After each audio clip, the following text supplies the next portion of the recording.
5월이 무슨 달입니까? 네, 가정의 달 하면 여러분은 무엇가 떠오르십니까? 영어권에서 이 세상에서 가장 아름다운 단어를 뽑았습니다. 가장 아름다운 영어 단어 혹시 뭔지 아십니까? 예, 맞습니다. Mother.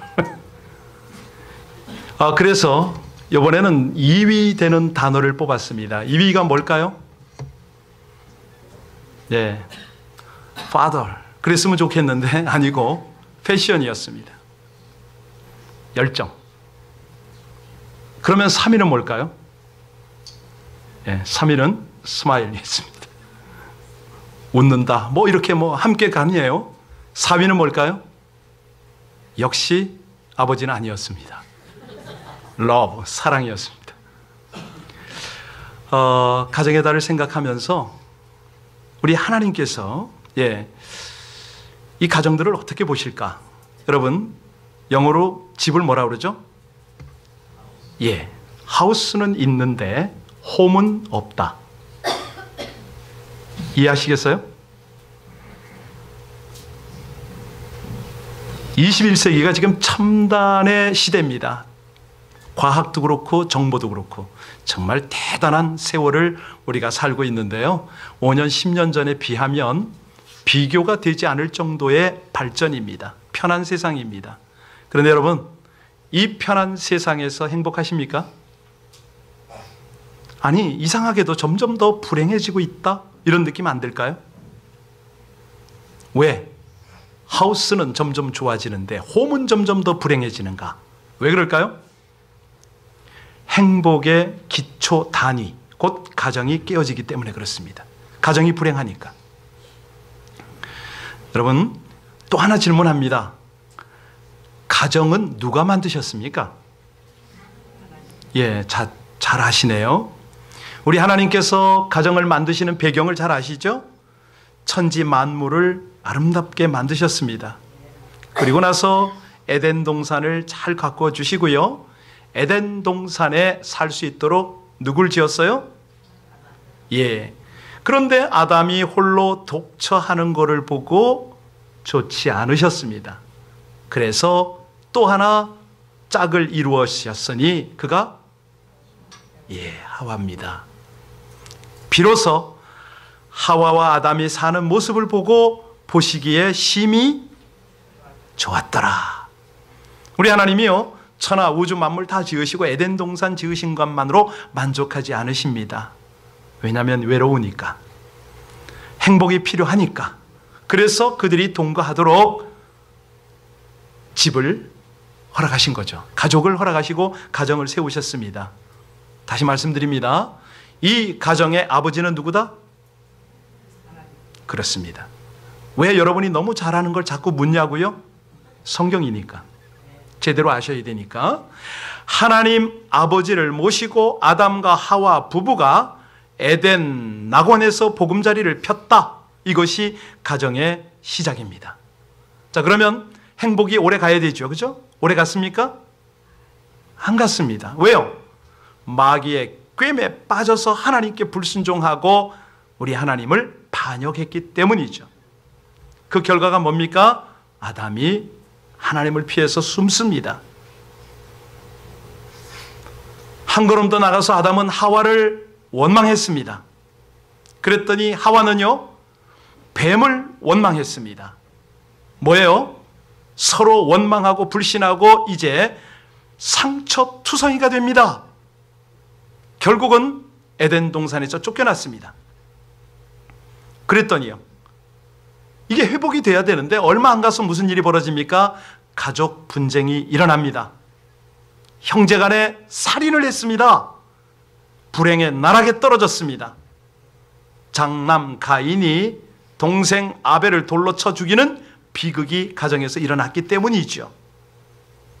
아니, 하나님이 아버지고 하나님이 가정을 지었으면 행복해야 되는데 이게 웬일입니까? 그래서 우리는 예수를 믿습니다. 우리 모두가 행복해지기를 원하고, 우리 크리스천 가정들은 말할 것도 없이 이 모든 회복을 치유와 회복을 통해서 하나님이 원하시는 그런 가정을 꾸리려고 꿈과 소망을 가지고 살아갑니다. 그런데 오늘날 어떻습니까? 여러분에게 질문합니다. 혹시 세계에서 이혼율이 가장 높은 나라 3개국을 아시는지요? 첫 번째는 우리가 살고 있는 미국입니다. 두 번째는 영국입니다. 세 번째는 우리의 조국 한국입니다. 기가 막힌 거죠. 예. 그래서 이 가정의 달에 다시 한번 우리는 가정을 만드신 하나님이 우리에게 허락하신 매뉴얼을 살펴야 됩니다. 그렇지 않습니까? 가정을 만드신 분이 가정사용 설명서도 우리에게 주지 않았습니까? 그게 말씀이에요. 성경이에요. 자, 참다운 에덴으로 회복해서 사는 것, 이것을 하나님이 기뻐하시는 하나님의 뜻임을 믿으시길 바랍니다. 이 시간에 오늘 말씀을 통해서 이 천국 가정을 가꾸는 원리를 배우셔야 합니다. 첫 번째 원리를 말씀드립니다. 첫 번째는 뭐냐면, 이 행복한 천국 가정을 원한다면 주권자인 하나님을 경외하라. 하나님을 경외할 때 비로소 에덴이 가꾸어진다는 거죠. 여러분, 가정을 세운 분이 하나님이면 1차적으로 그 관계 속에서 뭐가 이루어지지 않겠습니까? 그걸 우리는 놓쳐서는 안 되죠. 분명히 말씀드립니다. 가정의 행복은 내 노력으로 된다, 안 된다? 안 됩니다. 사람의 노력으로 이게 행복해지는 것이 아닙니다. 우리가 이 사실을 피부로 뼛속까지 뼈저리게 느끼고 있습니다. 성경 말씀은 뭐라고 그럽니까? 시편 127편 1절로 2절에 하나님 말씀하십니다. 여호와께서 집을 세우지 아니하시면 세우는 자의 수고가 헛되며 여호와께서 성을 지키지 아니하시면 파수꾼의 경성함이 허사로다. 너희가 아무리 일찍 일어나고 늦게 누우며 수고의 떡을 먹어도 모든 것이 헛되도다. 여러분, 가정을 세운 분의 말씀을 따라야 되는 겁니다. 네, 가정을 축복하시는 그분을 우린 청종해야 되는 거죠. 우리가 이 가정의 행복이라는 은혜를 하나님께로부터 공급을 받아야 이게 누려지는 거거든요. 예, 하나님이 이 모든 것들을 펼쳐 주셔야 됩니다. 사실은 창세기 때부터 우리가 이걸 잘 보고 있습니다. 내가 가정의 행복을 위해서, 천국을 이루기 위해서 별의별 노력을 다한다 하더라도 원수 마귀가 남편의 마음을, 아내의 마음을, 자녀의 마음을 한순간에 도둑질하면은 아무런 필요가 소용이 없다는 거죠. 그래서 우리 하나님은 분명히 말씀하십니다. 가정의 행복은 1차적으로 어디부터 출발한다? 하나님을 경외하는 것에서 출발을 한다. 여러분, 행복을 뭘 보고 행복이라고 말합니까? 염려가 없는 거죠. 그죠? 감사가 넘치는 거죠. 사랑이 충만한 거죠. 이런 상황을 우리는 행복하다 그렇게 말합니다. 자, 이 행복을 우리 주님께서는 뭐라고 설명해 주셨는가? 오늘 본문 15절을 한번 보겠습니다. 15절 말씀을 함께 봉독합니다. 시작. 그리스도의 평강이 너희 마음을 주장하게 하라. 너희는 평강을 위하여 한 몸으로 부르심을 받았나니. 그렇습니다. 여기 보니까 아담과 하와의 이 축복은 한 몸을 이루는 거 아닙니까? 그러면 한 몸을 이룰 때 하나님의 은혜를 누리게 됩니다. 그런데 이게 마음이 나눠지니까, 찢어지니까 마귀의 도둑질로 말미암아 더 이상 한 몸이 되질 않습니다. 에덴이 될 수가 없습니다. 죄로 말미암아 가족관계가 파괴가 됩니다. 행복이 깨어집니다. 가정이 깨어진다는 거죠. 여러분, 우리가요, 신제품, 컴퓨터가 됐든 스마트폰이 됐든 뭘 하나 사면은 매뉴얼을 충분히 익숙하게 보는 게 너무너무 중요하잖아요. 그죠? 원리입니다. 너무나 많은 가정들이 이 행복해지는 천국을 누릴 수 있는 이 매뉴얼을 무시합니다.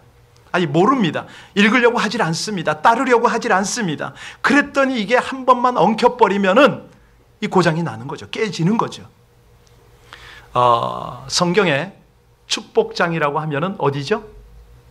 신명기서 28장이죠. 그죠? 거기 보면은 2절부터 6절까지를 제가 읽어드립니다. 잘 들으시기 바랍니다. 여기에서 in and out이 나오니까 잘 들으시기 바랍니다. 내가 내 하나님 여호와의 말씀을 순종하면 이 모든 복이 내게 임하며 내게 미치리니 성읍에서도 복을 받고 들에서도 복을 받을 것이며 내 몸의 소생과 내 토지의 소생과 내 짐승의 새끼와 우양의 새끼가 복을 받을 것이며 내 광주리와 떡반죽 그릇이 복을 받을 것이며 네가 들어가도 복을 받고 나가도 복을 받을 것이니라. 우리 하나님 경외하고 하나님의 매뉴얼을 따라가라는 거예요. 그러면 하나님께서 이 가정을 가장 행복하고 건강하고 아름다운 천국으로 이끌어가는 경험을 네가 할 것이다, 이 말 아닙니까? 그래서 두 번째 원리가 필요합니다. 두 번째 원리는 이제 16절을 한번 읽고 우리 같이 한번 두 번째 원리를 따라가겠습니다. 시작. 그리스도의 말씀이 너희 속에 풍성히 거하여 모든 지혜로 피차 가르치며 권면하고 시와 찬송과 신령한 노래를 부르며 감사하는 마음으로 하나님을 찬양하라. 구체적으로 이제 부부가 취해야 할 행동입니다. 그러니까 행복한 천국 가정을 가꾸는 비결 두 번째는 뭐라고요? 부부가 하나님 안에서 친밀함을 가꿀 때 이루어진다 이거죠. 예. 그 구체적인 매뉴얼이 오늘 18절을 한번 보시면 되겠습니다. 18절 말씀 한번 봅니다. 시작. 아내들아 복종하라. 다른 말로 하면 존경하라. 지금 이 시간에 이 자리에 계신 아내들이요, 남편이 옆에 계시면 한번 쳐다보십시오. 존경이 됩니까? 속으로 그럴 거 아니에요. 존경받을 짓을 해야 존경하지. 그랬나요 지금? 예, 현실적으로 충분히 이해가 되는 말입니다. 그런데 그 표현은 존경받을 짓을 해야 존경하지요. 이 표현은 하나님의 자녀가 사용하는 표현은 아닙니다. 하나님의 말씀을 모르면 그렇게 이야기할 수가 있습니다. 자, 여기서 제가 질문합니다. 우리 아내분들 대답하시기 바랍니다. 남편들도 똑같이 대답하셔야 되겠습니다. 여러분들이 구원받은 것은 어떻게 구원을 받았다라고 생각을 하십니까? 하나님께 구원받을 만한 짓을 하셨나요? 그런데 어떻게 구원받으셨어요? 그렇습니다. 남편이 존경받을 만해서 존경하면은 내가 구원받을 만한 짓을 해서 구원받은 거고 예, 약간 찔립니까? 찔리셔야 됩니다. 우리는 하나님의 전적인 사랑과 은혜로 구원을 받았습니다. 그렇습니다. 허물이 많습니다. 부족합니다. 여러분, 예, 아내들이 남편을 인정하지 못하면 남편들도 핑계거리가 있겠죠. 아니 19절 한번 보시기 바랍니다. 시작. 남편들아 아내를 사랑하며 괴롭게 하지. 옆에 보세요. 괴롭게 한 적이 있어요, 없어요? 아니 저쪽 보지 말고, 예, 그쪽. 그러면 또 한 마리 할 말이 있어요. 아내가 사랑받을 짓을 했어야 사랑하지요. 왜 고개를 끄덕끄덕해요? 맞는 말 같아요? 예, 그럴듯하지요. 그런데 둘 다 틀렸습니다. 예, 여러분, 존경받을 만하기 때문에 존경하고 사랑받을 짓을 해서 사랑한다면 굳이 가정으로 가지 않아도 이런 거 받을 때 많습니다. 많습니다. 네, 사실은요, 인지상정 아닙니까? 존경을 하고 사랑을 하면 존경받을 짓을 하고 사랑받을 일을 하는 겁니다. 해보세요, 그렇게. 가령요, 새의 제왕이 뭡니까? 독수리잖아요. 아무리 독수리가 새의 왕자라도 날개죽지가 부러지면 어떻게 됩니까? 지 앞에 먹이가 있어도 먹지를 못합니다. 제 힘으로 잡지를 못합니다. 이런 겁니다. 아내가 남편답지 못하고 아내답지 못하면 날개죽지 부러진 것과 마찬가지입니다. 특별히 남편 한번 볼까요? 이 남편은 가정의 중심입니다. 가정의 기둥입니다. 아버지가 제사장이 리더가 되지 못하면 그 가정이 어디로 갑니까? 우리 하나님이 분명히 말씀하셨습니다. 우리 18절 다시 보겠습니다. 시작. 아내들아 남편에게 복종하라. 이는 마땅하니라. 근데 사실은요, 이 복종이 어느 정도의 복종을 말하냐면 베드로전서 3장 5절로 7절을 보시면 기가 막힌 말씀이 나와요. 사라가 자기 남편이 누굽니까? 사라의 남편 아브라함을 뭐라고 불렀는지 아세요? 그렇습니다. 주라고 칭했습니다. 심지어는 아버지라고 했어요. 표현을 제가 읽어드릴까요? 사라가 아브라함을 주라 칭하여 복종한 것 같이 너희도 선을 행하고 아무 두려운 일에도 놀라지 아니하므로 그의 딸이 되었느니라. 하나님의 딸이 되는 거죠. 예. 사실은요, 요즘 시대는 이 남편들이 뭘로 평가를 받냐면 돈을 얼마나 잘 벌어오느냐. 건강도 이제 뒷전으로 가는 것 같아요. 네. 자, 돈이 있든지 없든지 능력이 되든지 못하든지 이 남편은 가정의 머리로 존경받을 권리가 있습니다. 이건 하나님의 말씀입니다. 그런데 이제 이것이 그걸로 끝나는 게 아니라 동시에 의무가 있습니다. 여러분, 내가 미국 시민입니까? 특권 누릴 수 있어요. 그런데 특권만 누립니까? 아닙니다. 의무를 감당해야 되죠. 그죠? 남편의 의무가 19절 아니었습니까? 여기 남편은요, 따뜻하고 자상스럽고 이해와 동정심이 많은 정말 아내를 잘 품어내는 그런 어떤 배려 깊은 남편이 되어야 한다 이겁니다.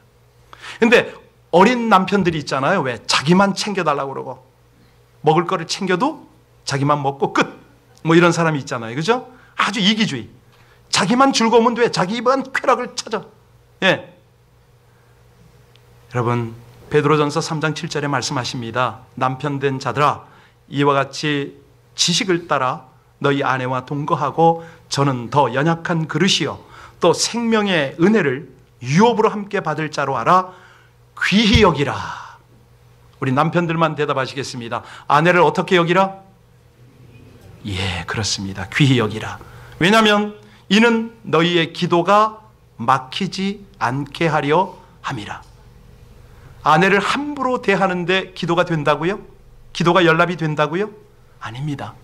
그러면 여기서 우리가 하나 짚고 넘어가야 될 거, 귀히 여기는 거의 반대말은 흔하게 여기는 거죠. 그죠? 예. 우리 인생 살다 보면 귀하게 여길 것이 많습니다. 우리의 일터도, 우리의 친구도, 뭐 우리가 버는 돈도 뭐 다 귀하게 여겨야죠. 건강도 다 귀한 거죠. 그런데요, 귀하게 여겨야 할 우선순위가 있다고 말씀하십니다. 우리 삶에 있어서 가장 귀하게 여겨야 할 우선순위, 우리 하나님이 뭐라고 그러십니까? 가정을 귀히 여기라는 겁니다. 가정의 구성원, 그 중에서도 가장 핵심 구성원 동반자인 아내를 귀하게 여겨라. 남편들은 따라 하십시오. 아내를 귀하게 여기면 성공한다. 이거는 제 말이 아니고요. 어떤 분이 이 말을 하셨어요. 목사님, 세계를 한번 둘러보십시오. 가장 잘 사는 나라가 어떤 나라인지 압니까? 그러더라고요. 어떤 나라요? 그랬더니 First Lady, 여자를 귀히 여기는 나라, 여자에게 자동차 문을 열어주고 여동자 모든 게 우선순위인 그 나라는 다 잘 삽니다. 그러더라고요. 가만히 보니까 맞아요. 그런데 뒤돌아보면 이혼율도 또 제일 높아. 문제는 뭡니까? 네. 정말 성경적 원리를 따르는 거 아니겠어요? 근데 이 성경의 원리를 그대로 따라가면 무슨 일이 벌어지냐? 남편이 아내를 귀하게 여길 때 그 남편은 멋있어지지 않습니까? 훌륭하죠. 예. 그런데 아내는 힘을 얻습니다. 아내라는 구조 자체가 남편에게 사랑을 받을 때 살맛이 나지 않습니까? 살맛이 나면 역시 남편을 존경하게 되어 있지요. 예. 모든 인간관계가 그렇지만 귀하게 여기면 그때부터 인격적 관계가 형성이 되지 않습니까? 그죠? 저를 따라 한번 해주시겠습니까? 귀한 것을 귀한 것으로 여길 때 귀한 사람이 됩니다. 귀한 것을 귀한 것으로 여길 때 귀한 사람이, 물론 하나님이 제일 귀하죠. 그 다음에 남편, 아내가 귀하고 가정이 귀합니다. 자, 그러면 여기서 아내를 귀하게 여기는 방법이 도대체 뭐냐? 에베소서 5장 25절에 말씀합니다. 남편들아, 아내 사랑하기를 그리스도께서 교회를 사랑하시고 위하여 자신을 주심같이 하라. 핵심은 아내를 사랑하라거든요. 근데 사랑하는 방법이 어떻게 하라고요? 주님께서 십자가에 죽으시고 부활하신 것처럼 희생을 다하라. 아내를 위해서. 물론 살다 보면 뜻이 맞지 않습니다. 트러블 생깁니다. 티격태격 왜 없겠습니까? 그런데 가끔 보면 신기한 분들이 계셔요. 한 번도 부부싸움을 안 했다고 하는 분들이 계시더라고요. 여러분 맞습니까? 네, 맞을 수도 있고 틀릴 수도 있겠는데 정말 한 번도 부부싸움 안 하는 사람, 그런 가정이 있을 수도 있겠지만 제가 생각할 때는 서로 무관심한 상태로 살아가기 때문에 그렇지 않겠는가.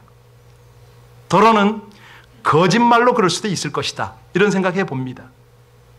여러분, 부부가요 다투더라도 이 다툼을 통해서 성숙해 가려고 조금 애를 쓰고 노력을 할 필요가 있지 않을까요? 빨리 회복을 하려고. 회복하는 방법 아시죠? 어떻게 회복이 가능합니까? 그냥 지난날의 아름다운 추억을 생각하는 거죠. 미래를 한번 생각해 보는 거죠. 인생을 걸었습니다. 시집을 와 주었습니다.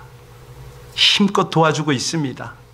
함께 자식 낳았고 열심히 살았습니다. 미운 정 고운 정 다 들고 지금까지 살아왔고 앞으로도 또 가야 되잖아요. 저에게 영향을 끼친 임동선 목사님, 고 임동선 목사님이 저한테 그런 말씀을 가끔 하셨어요. 이 세상에 계란 한번 봐봐. 다 그놈이 그놈이야. 그년이 그년이야. 절대로 한눈 팔아서는 안 된다고. 예, 아무리 비교하고 뭐 새 것 나은 거 절대 그런 거 없다는 거죠. 네.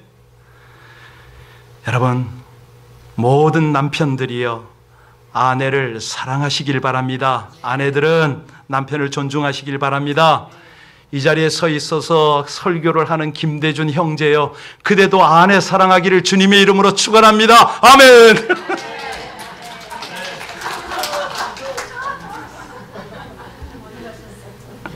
여기 있습니다. 사실요 아내도 의무가 있죠, 그죠? 예, 남편을 존중하고 남편 일을 도와야 되죠. 사실 우리 하나님의 창조 원리 중에 이 하와는 남편을 돕는 그 조력자로 하나님이 세우셨습니다. 헬퍼가 되어야 되는 거죠. 그런데 이 아내들이 착각합니다. 뭘로요? 자기가 컨트롤하려고 합니다. 조종자가 되려고 하는 이것 때문에 굉장히 문제가 생기는 거 아니겠습니까? 하나님은 분명히 말씀하셨습니다. 조력자가 되라고. 다스리라고 하지 않았거든요. 열심을 다해서 최선을 다해서 남편을 돕는 아내가 지혜롭다. 여러분, 아내들 잘 들으시기 바랍니다. 남편들은요 의외로 굉장히 단순합니다. 아내들이 몇 마디 입에 발린 칭찬만 해도 기분이 좋아가지고 헬렐레 합니다. 예. 아내들의 말 한마디가 남편을 죽이기도 하고 용기를 북돋기도 합니다. 이거는 하나님의 말씀인데요. 잠언서 14장 1절에 말씀하십니다. 무릇 지혜로운 여인은 그 집을 세우되 미련한 여인은 자기 손으로 그것을 허무느니라.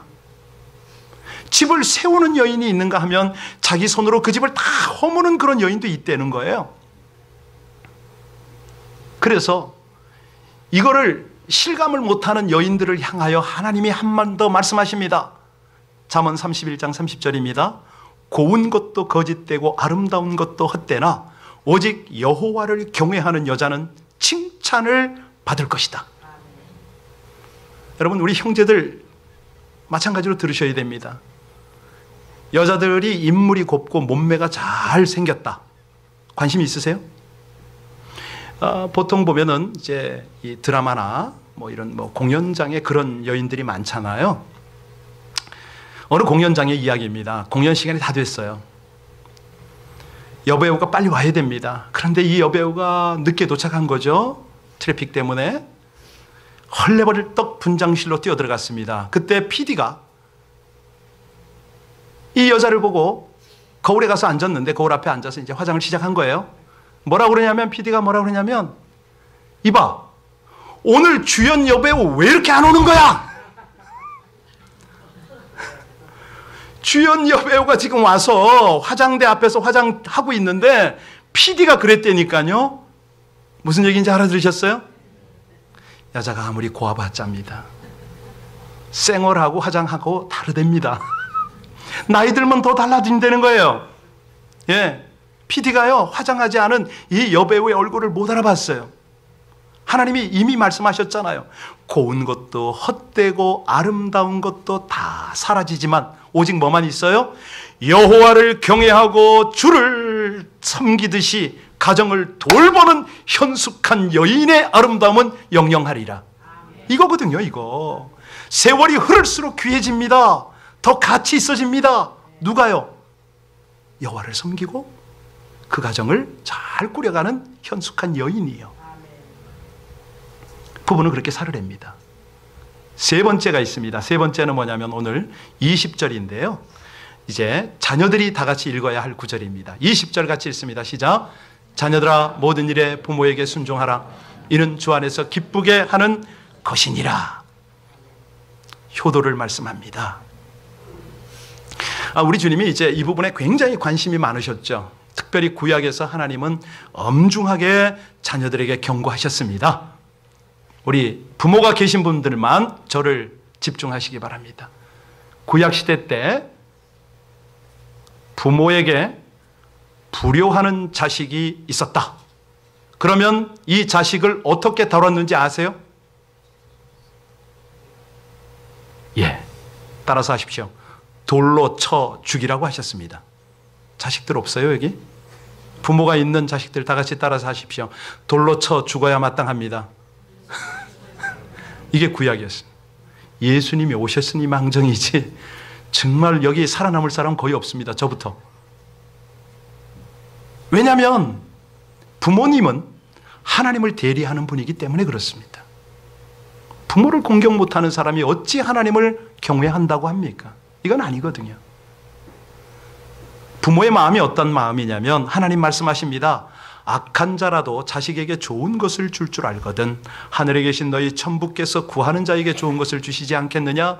기도하는 대로 하나님이 다 응답하시는데 거기에 핵심이 뭐냐면 악한 자식도 나는 동일하게 사랑한다 이거거든요. 악한 자식도. 자, 그러면 이제 우리는 효도의 방법을 알아야 됩니다. 그죠? 내 마음대로 효도하는 건 아니죠. 고려장 산에 갔다 어머니 갖다 버리는 거 이거 효도 아닙니다. 중요한 거 출애굽기 20장 12절에 보면 효도하는 방법을 알려주십니다. 자, 내 부모를 이거를 어린아이에게 영어권 아이에게 가르치면 뭐라고 그러냐면 내 부모를 공격하라. 공경하라가 아니라 말이 잘 안 되니까 공격하라. 공경하랍니다. 그래서 이제 우린 뜻을 알아야 됩니다. 내 부모를 공경하는데 이 공경의 뜻이 뭡니까? 공손공자에 이 경외할 때 경자 쓰거든요. 그러니까 높이라, 돌보라, 순종하라 이런 뜻입니다. 영어로는 호너잖아요. 존경하고 예우하라, 인정하라. 자, 모든 자녀들은 따라서 하시기 바랍니다. 부모가 자격을 갖춰서가 아니라 부모가 부모이기 때문에 공경해야 합니다. 무서워서 억지로 하는 거 아닙니다. 의무감에서 어쩔 수 없이 하는 것도 아닙니다. 하나님이 말씀하십니다. 그냥 부모니까 부모 대접하라는 거예요.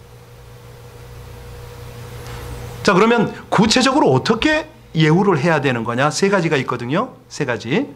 마음을 함께 하고 시간을 같이 하고 물질로 표현을 하라 이렇게 되어 있습니다.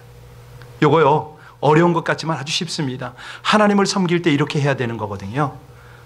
자, 성경에서는 우리 하나님을 예배하라고 그러잖아요. 마음을 같이 하라는 겁니다.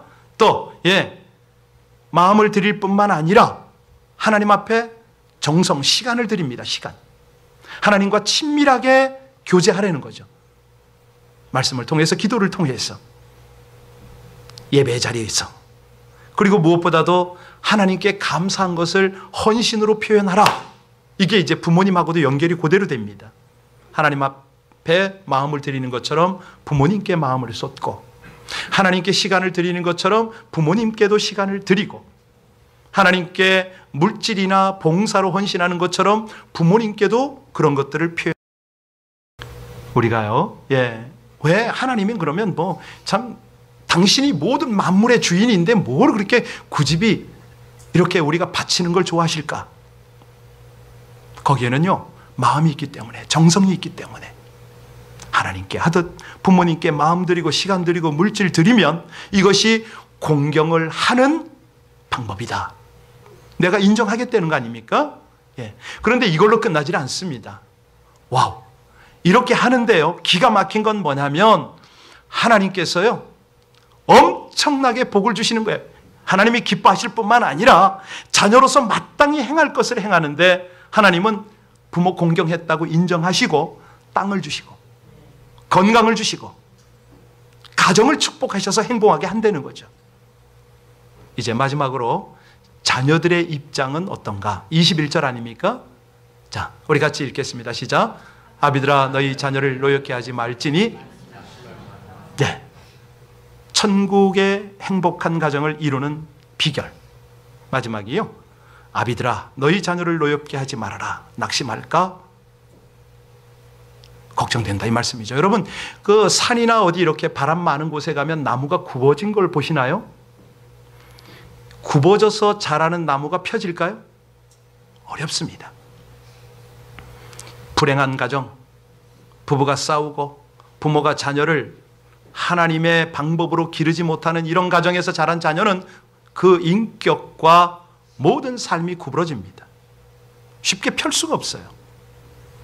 그래서 우리 하나님이요, 이 자녀를 훌륭하게 양육하는 방법을 성경에 담아 주셨다 이겁니다. 그런데 오늘 이 자리에는 육신으로 자녀를 못 낳은 분이 계세요. 그리고 자녀를 잃은 분도 계시고 또 여러 가지 사정상 이 자녀가 없는 분이 계세요. 자, 중요한 건 뭐냐면 몸으로 낳을 수 없는 분, 가슴으로 낳는 자녀가 있잖아요. 아니, 영으로 낳은 자녀는 또 얼마나 많습니까? 바울사도 성경에 많이 보세요. 오늘 그 자녀를 품으셔야 됩니다. 육의 자녀보다는 영의 자녀가 더 귀하거든요. 자, 이 자녀를 기를 때 어떻게 해야 되냐면 우리 청년들 잘 들으셔야 돼요. 자녀를 기를 때는요, 필요한 것이 하나님의 기업으로 알고 기르라. 이것이 너무너무 중요합니다. 자녀는 부모의 소유가 아닙니다. 그 자녀가 장애가 있든 없든 간에 하나님께서 맡길만 해서 우리에게 맡겨주신 자녀라 이 말입니다. 마땅히 행할 길을 아이에게 가르치라. 그리하면 늙어도 그것을 떠나지 아니하리라. 여러분, 우리 자녀가 어릴수록 부모님들은 속으로 따라 하셔야 됩니다. 자녀는 부모의 꿈을 성취하는 도구가 아니지요. 자녀는 부모의 한을 풀어주기 위해서 태어나고 자라는 자녀가 아니지요. 내 자녀가 내 체면을 세워주기 위해서 좋은 학교 가는 거 아닙니다. 이거부터 먼저 정리가 되어야 합니다. 자녀는 뭐라고요? 하나님의 기업이다. 자, 그렇다면 하나님께서 이 자녀 안에 어떤 잠재력을, 어떤 가능성을 주셨는가? 이거 살펴야 되겠죠. 기도로. 성장하는 우리 아이들은 연약합니다. 모르는 게 많은 것처럼 보일 수가 있어요. 그래도 이 아이들을 신뢰하라 이겁니다. 자녀가 조금 서툴고 부족할 때, 아, 그래, 내가 어릴 때 이랬어. 얘는 아직 공사 중이야. 이걸 생각하라는 거죠. 네. 자녀를 신뢰한다는 거는, 하나님의 기업이라고 믿어준다는 거는 인내하고 기다려주는 거거든요. 근데 무조건 기다리는 건 아닙니다. 아이들에게 뭘 가르쳐 줘야 되냐면 이 아이의 기질, 이 아이의 성향, 재능, 은사, 이게 뭔지 깨닫도록 도와주어야 합니다. 이 아이가 발견하도록 자기가. 여러분 교회에서 아이들 보잖아요. 유심히 관찰해 보세요. 잘하는 게 각각 다 다르지 않습니까? 어떤 아이는 율동을 잘하고 악기를 잘 다루고 노래를 잘하는 아이가 있고 공부를 잘하는 아이고 각각 다 다릅니다. 그 장점에 우리가 포커스 해주고요. 극대화 시켜줘야죠. 약점, 단점은 최소화시킬 수 있도록 우리의 역할이 그런 거 아닙니까? 여기 하나님께서 하나님의 기업들을 많이 보내주셨어요. 우리 교회에 아동부, 중고등부 있어요. 이 아이들 우리 함께 길러가는 겁니다. 그때요, 이 아이들을 우리가 서로 함께 칭찬하고 격려하고 인정하는 거죠. 물론 책망이 필요할 때가 있습니다. 사랑이 담겨야 됩니다. 지혜로운 책망을 해야 되겠죠. 이걸 이제 우린 균형이라고 그러는데, 사실요, 책망만, 야단만 맞고 자란 아이는 나중에 어떤 사람이 됩니까? 굉장히 비판적이 됩니다.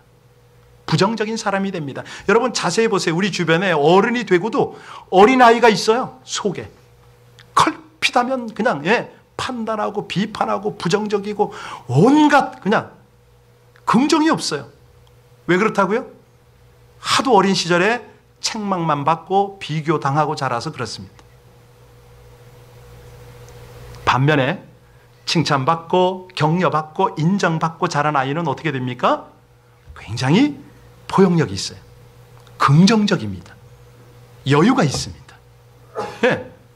그래서 우리가 이 자녀들을 노엽게 하지 않고 낙심하지 않게 하는 것은 뭐냐면 균형을 잡아서 하나님의 기업으로 잘 세워가는 겁니다. 자, 이렇게 해서 이제 부부와 부모와 자녀의 모든 역할들, 임무와 또 이 것들을 다 살폈습니다. 그럴지라도 중요한 것은요, 이 모든 것이 아무리 배웠다 소용없습니다. 언행일치가 중요한 거죠. 이제부터 이 깨달음을, 이 하나님의 말씀을 생활로 함께 가꾸어 가는 겁니다. 제가 가끔 보면은 이민 생활의 바쁜 관계로 자녀들을 케어하지 못한 부모들이, 안타까운 그런 부모들이 있는 걸 봅니다. 그럴 때일수록 여러분, 지금도 안 늦었습니다.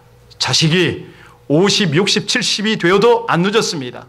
방법이 있습니다. 어떻게 하시냐면요, 자식 집을 가거나 자식이 내 집에 오면은 첫 번째 해야 할 일이 있습니다. 이게 뭘까요? 예배 드리는 겁니다. 앉아라. 그동안 내가 너희들과 분주히 사느라고 못했지만 이제라도 나의 하나님, 너희의 하나님을 향하여 예배하자. 서툰 기도라도 하셔야 됩니다. 함께 예배를 드려야 돼요. 그때부터 이게 영적인 권위가 세워져요. 하나님이 이 부모를 통해서 가정을 다스리기 시작하시는 거죠. 그러기 위해서는요, 평소에 제대로 기도 생활 하셔야 됩니다. 평소에 좀 말씀 묵상 좀 하셔야 됩니다. 아침과 저녁에 식탁에서 그저 교회에서 겸손하게 봉사하는 이 모습을 자식에게 나도 모르게 나타내 주어야 이게 되는 거지. 자녀를 만나면 그렇게 예배하다가, 얘야, 우리가 우리보다 어려운 이웃을 좀 도와야 되지 않겠니? 우리 십시일반 조금 모아서 구제 좀 하자. 선교 좀 하자. 하나님 나라 영원한 비전을 향해서 우리 함께 하나님을 섬기자. 이럴 때요, 우리 하나님께서 이 가정을, 이 가문을 왜 그냥 두십니까? 엄청난 하나님의 도구로 쓰시기 시작하시죠. 어떤 얽혀있는 문제도 다 풀어내십니다. 하나님의 비전을 쫓기 때문에. 여러분 중에 멕시코 엔시에나다에 다녀오신 분 계시죠? 그 오병이어 선교지, 그 불라라는 지역에 김나단 선교사가 있습니다.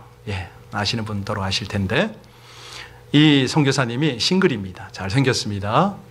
한 4년 만에 한국을 방문했어요. 지난 금요일 날 한국에 도착했습니다. 제가 개인적으로는 이 선교사의 어머니도 만났고 그 집도 가본 그런 관계거든요. 선교사님이 사진을 찍어서 보냈어요. 할머니 사진입니다. 할머니는 90이 훨씬 넘으셨습니다. 병상에 계십니다. 불과 며칠 전에, 얼마 전에 이 할머니가 쓰러지셔서 넘어지셔서 머리를 다치셨어요. 가족을 아무도 못 알아봅니다. 이 손자 김나단 선교사가 할머니의 침상 앞에 갔습니다. 할머니, 내가 누군지 알아요? 아무도 못 알아보니까. 할머니, 내가 누구지요? 안타까워서 이 손자 선교사는 할머니에게 물었습니다. 그랬더니 무슨 일이 벌어졌냐면 할머니가 말합니다. 알지, 내 손자. 그런 거예요. 알지, 내 손자. 너무너무 가족들이 기절할 듯이 충격을 받았습니다. 아무것도 사리 분별이 안 되는 이 할머니가 4년 만에 온 손자를, 그러니까 거의 분별이 안 되는 이런 상황이잖아요. 김 선교사가 고백을 했어요. 뭐라고 했냐면, 할머니가 살아계실 때 얼굴을 뵙고 손잡아 보는 거였는데 하나님께서 이 은혜를 주셨다는 거예요. 하나님께서. 그래가지고 진짜 손을 꼭 잡아드리고 기도해드리고 입에다가 식사도 떠놓고 그랬습니다. 그 사진을 보낸 거예요, 저한테. 여러분, 그렇습니다. 이 집안 자체가 하나님을 경외하고 하나님의 비전을 향해서 살아드리면 하나님은요, 우리가 알지 못하는 기적을 준비하시고 경험하도록 하시는 것을 믿으시기 바랍니다. 오늘 마무리를 그렇게 해야 되겠습니다. 여러분, 하나님은 성경에서 창세기를 시작할 때 어떤 공동체로 시작하셨습니까? 그렇죠. 가정 공동체로 시작을 하셨습니다. 친히 가장이 되어 주시면서. 그러면 우리 인류가 이 세상에서 최종적인 역사를 마감할 때에 우리 하나님은 어떻게 마무리를 하실까요? 인류의 최종적이고도 영원한 역사, 하나님의 가정을 이루는 걸로 해피엔딩을 하시겠죠. 그때 신랑 되신 예수께서는 이 땅에 재림하실 것이고 신부된 우리 교회들은 그분을 맞이하러 나갈 거 아닙니까? 혼인 예식으로 아름다운 영원한 행복한 완벽한 가정을 꾸리는 걸로 성경은 마무리가 되지 않습니까? 그렇죠? 자, 그렇다면 지금 우리가 이 가정을 이루고 살아가야 되는 목적이 뭐라고요? 이 아름다운 천국을 이 땅에서 준비하고 훈련하고 만들어가고 경험해가는 거 아니겠어요? 여러분, 이 5월 가정의 달에 이런 은혜를 생각하고 이 거룩한 하나님의 명령 앞에 서로 사랑하고 신뢰하고 효도하고 하나님의 기업으로 여기고 그런 은혜를 함께 누리시길 주의 이름으로 축원합니다. 오늘 556장 찬송이요, 꼭 이 찬송이에요. 꼭 이 찬송. 여러분, 아까 예배 부름에 이 찬양을 하셨거든요. 다시 한번 할 텐데요, 우리에게 천국 가정을 이루는 원리를 가르쳐 주신 하나님께 감사하는 마음으로, 우리 하나님을 경외하는 마음으로 이 찬양을 다시 한번 하실 때에 찬양 그곳에 곧 기도가 함께 올려지길 바랍니다.